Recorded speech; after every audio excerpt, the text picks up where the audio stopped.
Nabi Allah Daud kata orang hirna kamu ngono Syederalun, pimpinan Majelis Zikir Sholawat Asy-Syifa atau MASA yang juga selaku pimpinan Daya Ashabul Yamin Kecamatan Payabakung, Aceh Utara, Tengku Haji Abu Bakar bin Usman atau lebih akrab disapa Abon Buni memimpin Zikir Raja Sholawat di SPBU Pulau Pisang, Kecamatan Pidi, Kabupaten Pidi pada Minggu 25 Februari 2024 malam yang diikuti oleh 2.000 jamaah.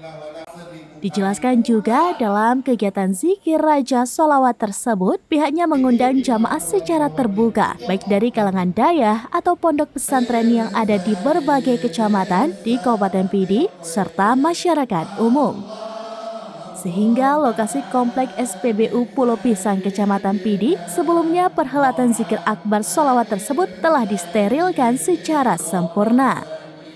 Namun, sebelum pembacaan Zikir Raja Sholawat sepanjang 1,5 jam tersebut, Abon Buni memaparkan pengenalan sosok baginda Rasulullah SAW, yaitu Ku'uni Muhammadan, jadilah engkau Muhammad.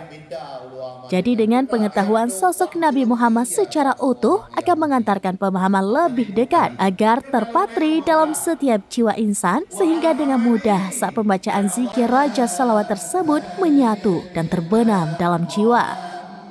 Menurutnya ada 4 tahapan pengenalan, yaitu lewat tahap pemahaman tentang kursi, tahapan lu'uhin, tahapan kolam, dan tahap terakhir pada 4 sendi utama pemahaman, yaitu akal, nur, makrifah, dan jadilah Muhammad. Maka patut menjadi catatan bersama bahwa Rasulullah itu manusia yang memiliki kelebihan yang tiada tara dan tidak sama dengan manusia pada umumnya. Jadi, hal yang paling dahsyat dalam kehidupan ini adalah ketika Allah Subhanahu wa Ta'ala memberikan salam atau keselamatan kepada setiap umatnya. Dari Pidi, Idris Ismail, Seramnews.com.